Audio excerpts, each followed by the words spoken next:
Hello, everyone, and welcome to the Cosmic Closet Podcast. I am your host, Blaine, and I'm joined today by the co-host. We have Jacob. Hello, guys. And we are also joined by a guest. We have the founder of Gas Digital Network and the host of the SDR podcast. We have Mr. Ralph Sutton. Hello, gentlemen. How are you kids? We're doing good. We're doing good. We're glad that you're on the show. And you are a bit of a podcaster yourself. I try to be. Yeah, somewhat. Yeah, I try to be. How long has this show been going on? We started a little bit over a year ago, back in 2018, February. So just a little bit over a year and a half. Is it both a first podcast for the two of you? It's the first one, yeah, that we've done together, yeah. But what I'm saying, have you either of you come from podcasts? Or you just decided to start one for the first time together? Yeah, we started to start one first. Yeah. All right, cool. Nifty pants. Yeah, we started it to kind of just stay together. We're going into our last year of college, so we're like, well, let's just keep in touch. Let's just talk about some topics that we both enjoy, and that's what we've been doing. Yeah, so you're both about, am I right that you're both about 20-ish, 21? 21. Right? Yeah, yep. 21. Holy shit. God damn it. When I was 21. God, it's so long ago. Crazy. Well, I want to talk about when you were 14. I wanted to just get this out of the way. What the hell happened with the FBI? All right, so you got to remember, this is before there was no internet when I was 14. I'm going to be 50 this year. We had a thing called BBSs, which were bulletin board systems, and the way I would describe it is like if the train system is kind of like the internet, where you're connected to everywhere. Technically, you go anywhere, be anywhere else. You know what I mean? It's like just a connection. Everything's connected at once. Yeah. But BBS would be like an Uber, where you're just going from point A to point B, one person. That's it. Like I would call a BBS, and I could be the only one on, and then I would disconnect it. Then somebody else would go see what I did. You know, it's primitive, but in 1984, this was cutting edge technology. Right. And to give you another example, now you're used to gigabyte internet. You know, so a gig is 1,000 megabits, right? I mean, we know this, right? Right. And 1 megabit is 1,000K. 1,000K is made up of bits, right? So each K is a bit, and my first connection to the internet to BBSs was a 300-bit connection. Oh God! So that it was only text. There was no graphics. You know, it's a very different time. But I was always somewhat fascinated by technology, and even then, if you would call it technology. And my brother and I figured out how to do certain things that you probably shouldn't be doing when you're 14, like changing kids' grades in high school. And we would also order things and charge them to corporations. Oh my god! Figure out a way to like change our phone bills to be like $3 a month. You know, stupid shit. Whoa! But things you could get away with back then because it was not like it is now. You know, it's the if you knew a little bit, you could go a long way. In fact, on a side note, another thing that we did that is unheard of. Keep in mind, this is before the world was connected. Right. So I had a temporary BBS that only lived for a little while, and I stopped it because it was too much work. I preferred just going to other ones. And my brother and I got a call one day, and it was we could tell they were trying to call the BBS that didn't exist anymore. And it was actually a call from Europe, which at the time, a guy calling from England was like, holy shit, like, why are they calling from England? It was, you know, hard to believe. And what we realized from talking to each other was that the games that were released in Europe were very different than the games that were released in America.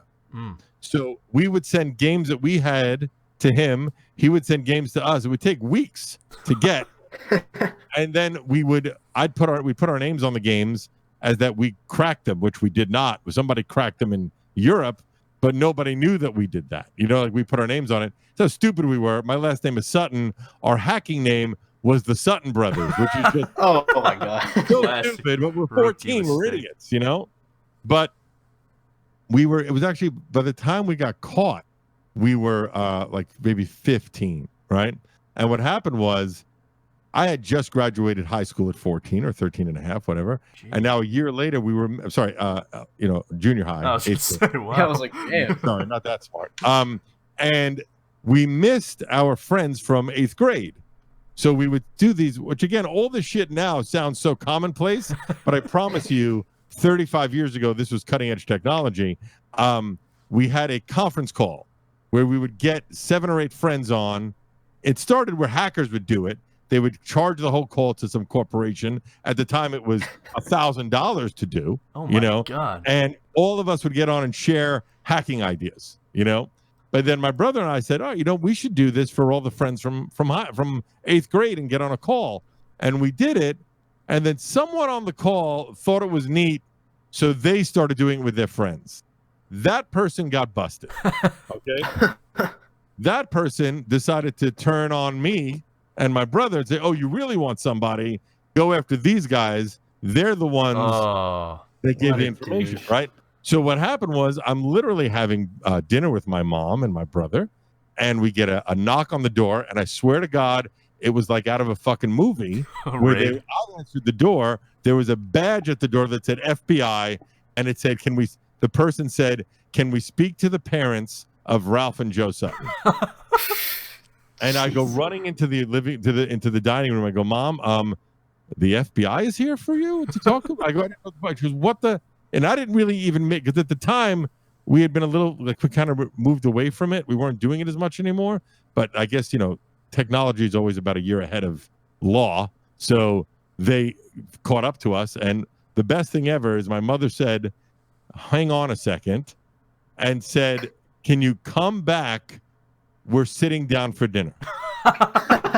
And amazingly, they said, "Okay, no problem." And they said, "We'll be back in an hour." And they left. My mother and father had been divorced since I'm 5, but my mother called my father, and they said they spoke to a lawyer who said, "You don't have to let them in if they don't have a warrant."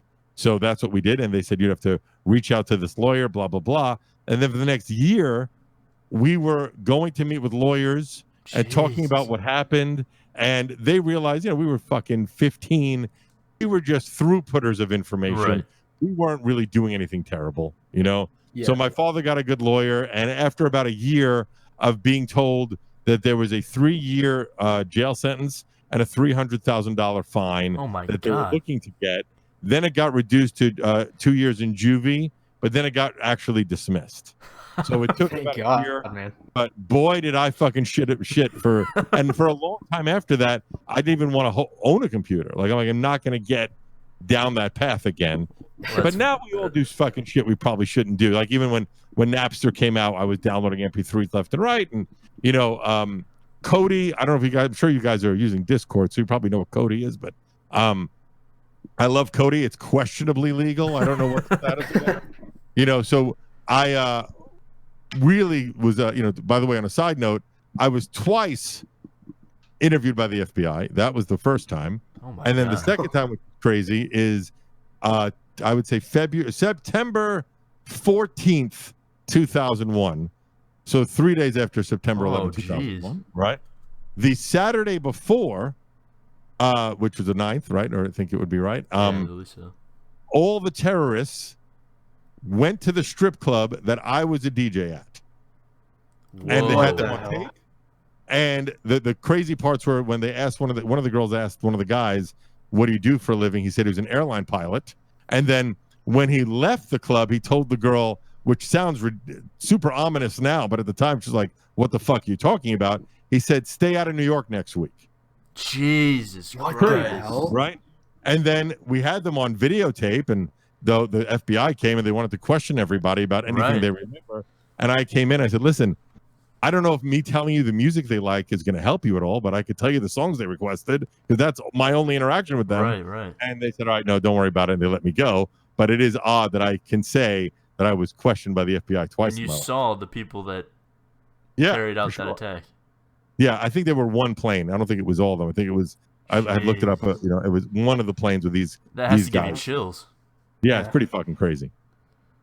So that was the second time. That was the only other. That was the second time. I mean, nothing came of that.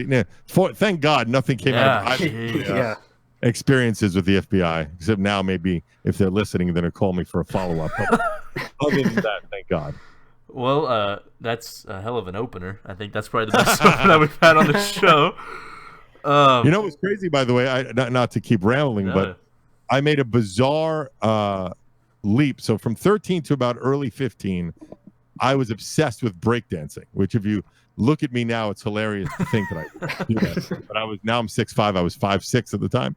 And my brother and I got really good. And I was in a movie called Crush Groove. They picked us out to be in one of the 4 breakdancing movies that were made in the 80s, and I was in the movie. And my brother and I were part of 4 good white breakdancers in Brooklyn, where all the black and Spanish kids would call us the Mighty Whiteys because we were the only good white breakdancers, and they were the only kids that they would let battle and be a part of it all. But then I was friends with, for lack of better words, all the hoodlums in my school. I went to school in Coney Island. There were some dangerous kids there, but back then, if you were good at breakdancing, it didn't fucking matter. You were cool. You know what I mean? Right. Then I got into the nerdy part of my life, which was completely obsessed with computers and hacking and all that other shit, and became friends with all the nerdy kids in school. My last year of high school, I decided, you know what? I'm the only fucking idiot that's not gotten laid yet, so I'm going to try and be social and start becoming friends with the cool kids. So my last year, I was friends with, quote unquote, the cool kids. But what's funny was that when they had a problem with someone that they were afraid was going to beat the shit out of them, it was me that resolved the problem because I knew those kids from my breakdancing days. When there was a problem because they were teasing some kid because he was too goofy or whatever, I would make them stop because I was friends with them from my computer days. So I was like the mayor of the school. It was really weird. Yeah. Negotiator. Holy Yeah, shit. it really was the grand negotiator of John Dewey High School, 1986. So by the time you graduated high school, you had seen every way of life. You were the criminal, you were the nerd, you were the cool kid. I was the hoodlum, the criminal. You know, I was a little bit of everything. And then the semi-cool kid at the end. But like, and most of any of the pretty girls that signed my yearbook, it was like, even though we just met 6 months ago, you know, because I didn't know any of them until my last year. Jeez, Wow. That's incredible. That's a hell of a childhood. Yeah, it's crazy. It really was a crazy time. Then I was a strip club DJ for a long time. I ran major rock clubs in New York. Out of high school, went to college and ran like the biggest rock clubs in New York. And I'm talking about the late 80s, early 90s with the clubs called L'Amour and Limelight. And it was really wild. I was a nightclub DJ that then transitioned into rock clubs as a promoter and stuff. But it was crazy. In the nightclub era, there was this time. I mean, you guys are too young, but in the late 80s, early 90s, there were these super clubs of New York. One was called the Limelight, and it's still there today. It was a nightclub inside of a church, which was insane. It still exists as a venue. Now it's a restaurant and a gym, but at one point it was a nightclub that held 5,000 people. And they made a documentary about it called Limelight. And then there's a very famous movie with Macaulay Culkin called Party Monster that's about the nightlife that happened at that time. Was these club kids, and they got so popular that they would get it free everywhere. They were on TV talk shows. There was a subculture called the club kids. And one kid got jealous. He was one of the older ones of one of the new up-and-coming, younger, better-looking kids. And when they were both really high, he murdered him. Whoa. And he did 17 years in jail. And when he came out, he came on the SDR Show to talk about it. What the My fuck? podcast. Holy shit. That's insane. Yeah, it's pretty crazy. You can watch the movie. The movie's called Party Monster, and then there's a documentary about the Limelight called Limelight. But man, those were crazy times. We've done a fair amount of research into you preparing for this, and we've seen some of the guests that you've had. You've had on the Impractical Jokers, you've had on Mark Cuban, you've had on Gene Simmons, Dane Cook.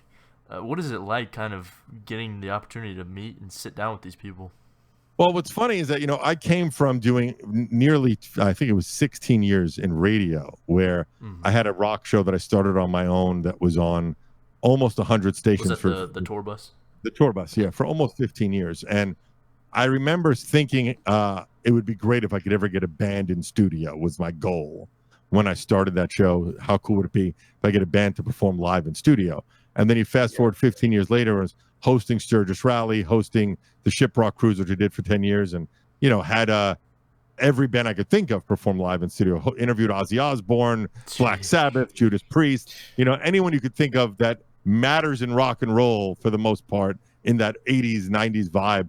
I met, interviewed, and hung out with. You know, like, there was a time where if Tommy Lee was in town for Motley Crue, he would be texting me saying, "What are you up to tonight?" God. You know, so that's what fueled the first year of SDR. Was I was able to call on people I knew. Like, if you look at the first year, it was like the singer of Deep Purple, singer of Living Colour, Right. Andrew WK, people I knew that I could bring into the studio so I could get at least a decent caliber of guests, and we mix in like porn stars and comics and whatnot.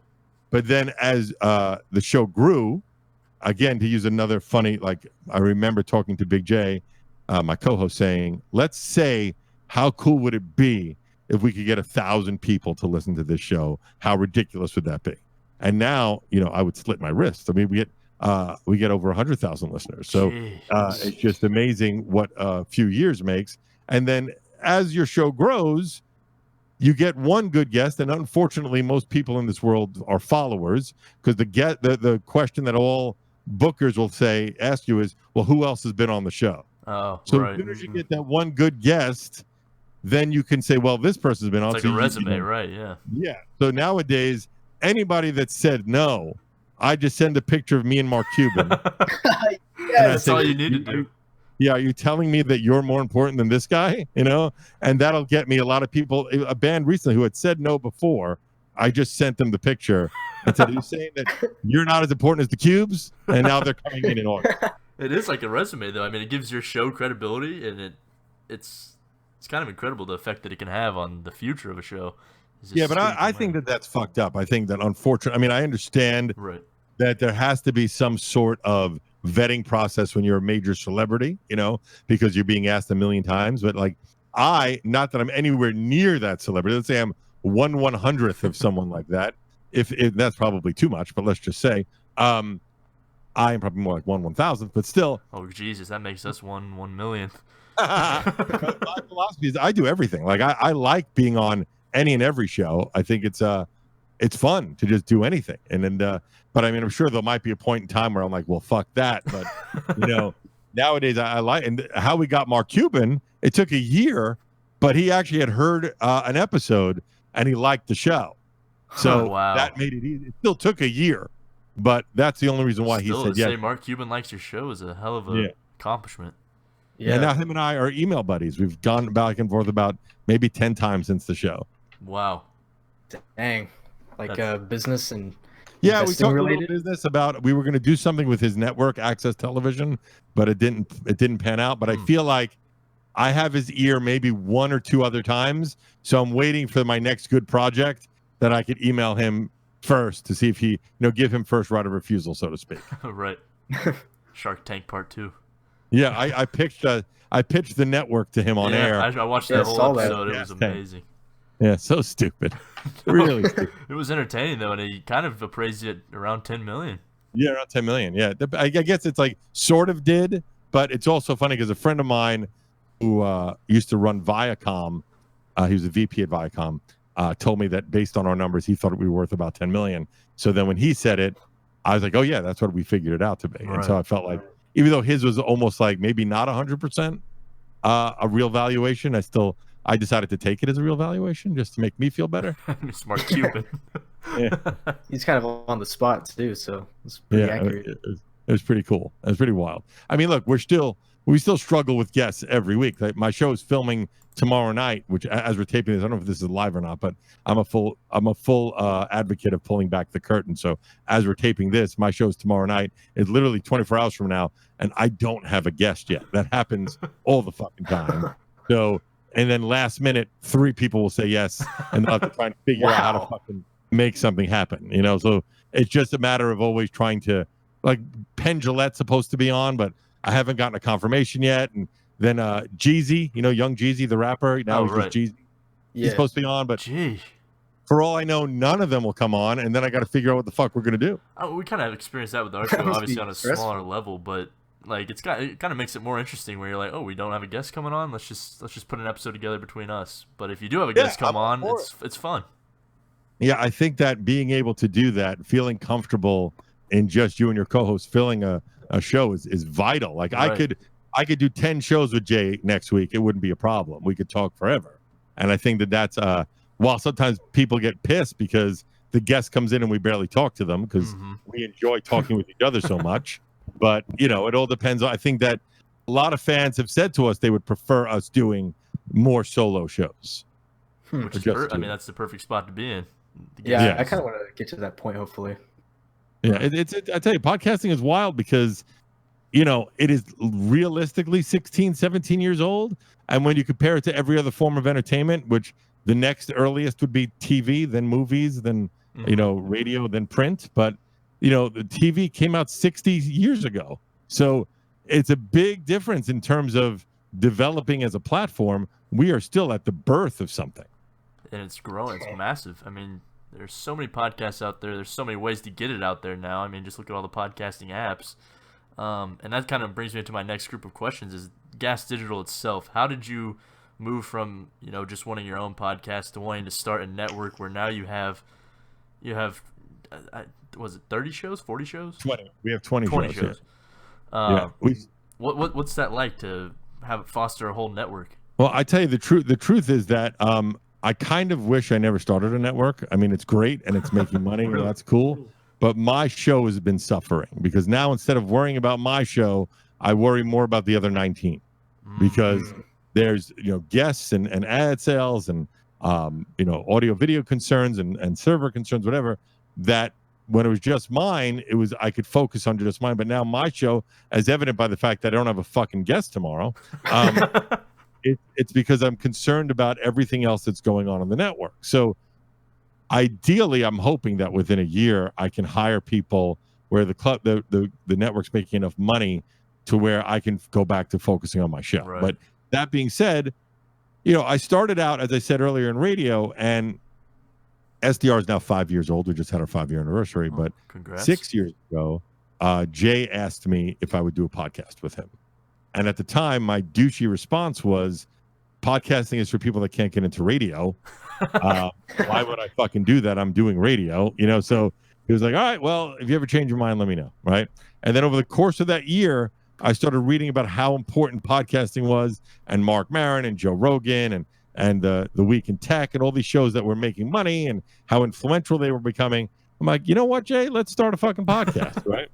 And I was so embarrassed of the name podcast. That's why it's called the SDR Show, because they didn't want the name podcast oh my in gosh. the fucking title, because I was embarrassed about it. Because at the time I felt, when you guys were like 14 at the time, I guess, it connoted to me somebody in a basement in their mother's house doing their idea of a ham radio show kind of thing. It's not far off from our roots. So.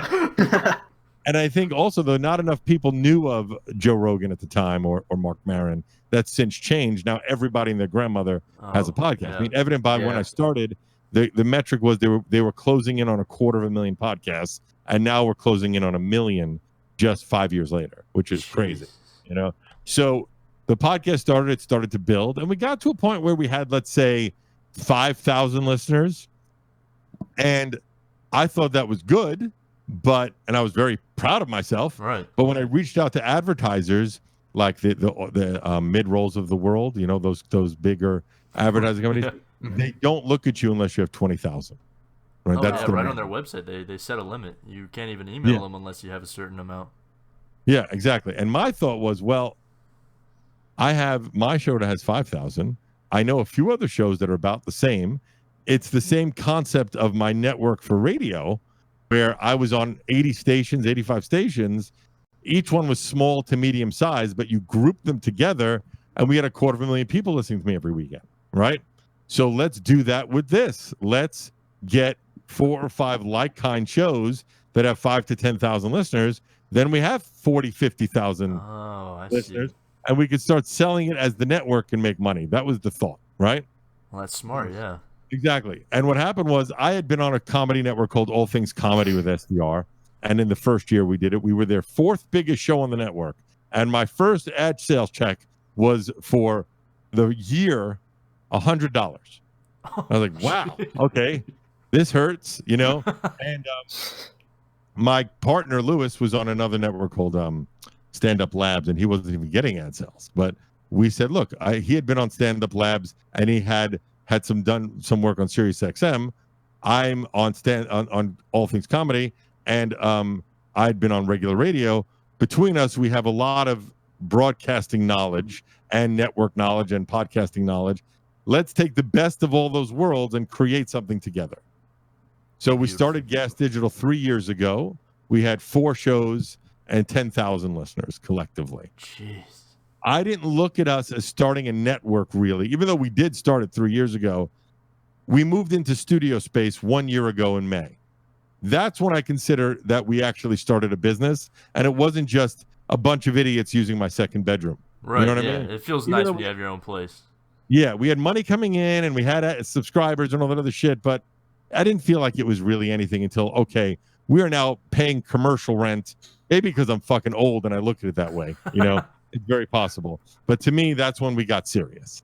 So now it is 3 years later, or a year later, well, really 3 years later to be at this metric, where we are 20 shows, and we do about 2 million listeners a week. Jeez. And it's a crazy build. You know, of course, I would like to be 40 shows and 20 million listeners a week, but it's the metric. No one's ever happy with their metric. Right, you know, whatever it is. Yeah. The best story I could tell you is that I did a show. He's a very famous comic, Jim Norton, and he has a show called the Chip Chipperson Show that does really well. And I saw his YouTube videos. Forget about his podcast, but his YouTube videos were getting like 50,000 listens. And I went to do the show, and I'm like, "Hey, Jim, just wanted to say congrats on your 50,000 listens for just YouTube. It's amazing. That means the podcast is probably getting a couple 100,000 listeners, right?" And his response was, "I don't know.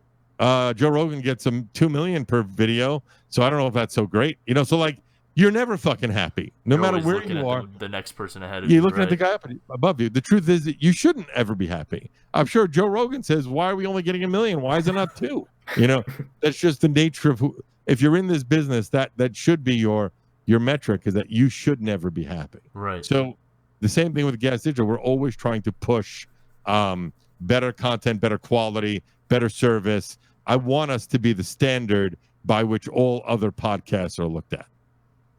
I mean, it's incredible. And, Oh yeah, it's a. I think I looked at all of your sponsors, and you have a significant amount of sponsors. I mean, do you struggle with like kind of keeping the show's feel with all of these sponsors, having to plug all of them, or do you? Well, the thing is that with like I don't allow. I had 3 commercials last week, and I yelled at my ad sales guy. I don't want more than 2 in the show, and I'll do a cold open for a third. But I don't want to run 3 in the show, which sounds weird. Saying I don't want to make money, but it's that I think it starts sounding basically in my head 1 commercial every 20 to 30 minutes seems about right. You know, so that's 2 an hour, basically, and my show's an hour. So I sneak in, if we're going to do a cold open one, like a quick plug, I'll do it. But I'd rather the customer be happy than me make a few extra dollars. Right, and I think that's a quality that your listeners greatly appreciate. And I think if we ever got to a level, that would be our same kind of mission, is to kind of keep the core of the show alive. Yeah, I mean, I don't know if you know, the comedian is very fucking funny, Ari Shafir. He has a show, and he refuses. It's called Skeptic Tank. It's not on the network, but I'm just promoting because he's really funny. But he will not do, and he has way more listeners. He has a crazy amount of listeners. He's in that Joe Rogan world, and he will not do more than 1 ad per show because he just thinks it's not worth it, you know, for his listener base. Right. He just only wants to do 1 ad per show. It's incredible. Yeah. Well, the network seems like it's doing great, and you're obviously growing. Kind of to get back to the roots of our show and how we're a conspiracy and a paranormal show, while we were emailing, you mentioned that you dated a flat earther. Yes. Can you kind of elaborate how that relationship went? Because we actually interviewed a flat earther a few months ago, and it was an interesting conversation, to say the least. They kind of deny all science, and they really won't believe unless you take them up into a spaceship. So what was it like? But even if you go into a spaceship, I don't think they'd believe it, because to them, it's still a disc. You know, you only see a disc. You don't see the, you know, you kind of see things in that distance in 2 dimensions, no matter what. So I don't think that I think even if you took a flat earther to space, they would make sense, because there's been proven science where the flat earther, I don't know if you've seen these videos where they set up 2 holes and they shine a light through. Oh, yeah. Oh, yeah. Mm-hmm. You know, technically, if there's a curvature, it shouldn't hit, and it doesn't hit, and then they make up a reason why it didn't. You know what I mean? Like, they work out ways to make the science not be science. Or they just say it's a conspiracy. They think NASA's a dangerous entity or something like that, right? Exactly. So with her, I use the adage is that, you know, guys will put up with a lot the hotter a girl is. So it's I didn't know right away. And I remember like she would say batshit crazy things and I just would deal with it. But my favorite one was we went to see the movie Arrival, you know? Oh, Oh, yeah. And there's this major scene where the spacecraft lands in the field, right? Right. And she turns to me and she said, the real one that landed was way bigger. And I was like, God damn it. Can you please not say crazy shit? Ruined the movie. Yeah. And then when I found out she was a flat earther, I would try and explain. I said, look, so this is a rock, right? And this rock is kind of round. And there's a bigger rock, and this bigger rock is kind of round. At what point does it start to flatten out? Doesn't make any sense, you know, but and everybody knew it and everybody would make fun of me. But, you know, we dated for a while and, you know, I would say that, you know, my penis was a flat earther. What could I tell you? Wow. That's a good quote to end on. Well, we've approached the 30-minute mark. I don't want to hold you over, but we appreciate you coming on. If you have anything to plug, definitely everyone check out Gas Digital Network and the SDR Show. Yeah, Well, follow me everywhere. Crazy. Follow me everywhere at I am Ralph Sutton. I'm a big fan of social symmetry. So if you're just starting out a podcast, get your a handle that's the same everywhere, like the SDR Show at the SDR Show. Right. Makes life a lot better. And if you want, you could check out. I was just featured on the front page of Entrepreneur.com. Oh yeah, I saw that. Podcast. So I think I try to give a lot of information on how to start a podcast with next to no money. I think very often people see a show like mine with video and big guests and blah, blah, blah. You're like, well, I want to do all of that. But the truth is, just start. You could start with next to no money and then see if you even like it before you delve in and spend money that you probably might be throwing away 6 months from now. It's great advice. We will link that article down below as well as the network and your show. And again, thank you for coming on. I mean, it's great advice and your experiences have been crazy. Yeah. Thank you. Thank you very much, guys. Yep. Everyone, we will catch you on next week's episode, and make sure to follow us on everywhere, including Spotify, Stitcher, and Anchor. We will see you next week.